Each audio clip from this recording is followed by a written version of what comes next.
میدان عرفات میں حضرت محمد صلی اللہ علیہ وآلہ وسلم نے جو خطبہ حج دیا تھا، اس خطبے میں آپ صلی اللہ علیہ وآلہ وسلم نے ارشاد فرمایا، اے لوگوں سنو، مجھے نہیں لگتا کہ اگلے سال میں تمہارے درمیان موجود ہوں گا۔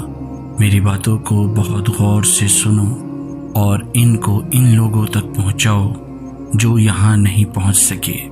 اے لوگوں، جس طرح یہ آج کا دن، یہ مہینہ اور یہ جگہ عزت اور حرمت والے ہیں، بالکل اسی طرح دوسرے مسلمانوں کی زندگی عزت اور مال حرمت والے ہیں۔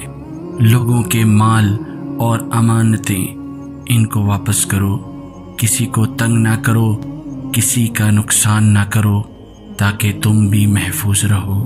یاد رکھو، تم نے اللہ سے ملنا ہے اور اللہ تم سے تمہارے اعمال کی بابت سوال کرے گا۔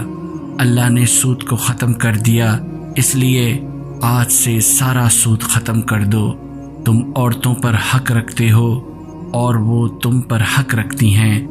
جب وہ اپنے حقوق پورے کر رہی ہیں، تم ان کی ساری ذمہ داریاں پوری کرو۔ عورتوں کے بارے میں نرمی کا رویہ قائم رکھو، کیونکہ وہ تمہاری شراکت دار اور بے لوث خدمت گزار رہتی ہیں۔ کبھی زنا کے قریب بھی مت جانا۔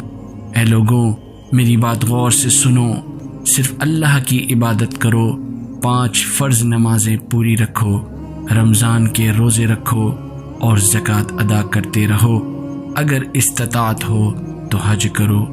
زبان کی بنیاد پر، رنگ و نسل کی بنیاد پر تعصب میں مت پڑ جانا۔ کالے کو گورے پر اور گورے کو کالے پر، عربی کو عجمی پر اور عجمی کو عربی پر کوئی فوقیت حاصل نہیں۔ ہر مسلمان دوسرے مسلمان کا بھائی ہے۔ تم سب اللہ کی نظر میں برابر ہو، برتری صرف تقوی کی وجہ سے ہے۔ یاد رکھو، تمہیں ایک دن اللہ کے سامنے اپنے اعمال کا جواب دہی کے لیے حاضر ہونا ہے۔ خبردار رہو، میرے بعد گمراہ نہ ہو جانا۔ یاد رکھنا، میرے بعد کوئی نبی نہیں آنے والا، نہ کوئی نیا دین لایا جائے گا۔ میری بات اچھی طرح سے سمجھ لو، میں تمہارے لیے 2 چیزیں چھوڑ کے جا رہا ہوں، قرآن اور میری سنت۔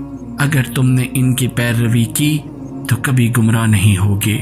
سنو، تم لوگ جو موجود ہو، اس بات کو اگلے لوگوں تک پہنچانا اور وہ پھر اگلے لوگوں کو پہنچائیں، اور یہ ممکن ہے کہ بعد والے میری بات کو پہلے والوں سے زیادہ بہتر سمجھ اور عمل کر سکیں۔ پھر آسمان کی طرف چہرہ اٹھایا اور کہا، اے اللہ، گواہ رہنا، میں نے تیرا پیغام تیرے لوگوں تک پہنچا دیا۔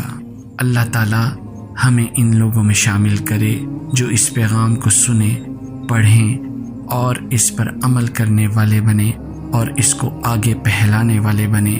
اللہ ہم سب کو اس دنیا میں نبی رحمت صلی اللہ علیہ وآلہ وسلم کی محبت اور سنت عطا کرے، اور آخرت میں جنت الفردوس میں اپنے نبی محمد رسول اللہ صلی اللہ علیہ وآلہ وسلم کا ساتھ نصیب کرے۔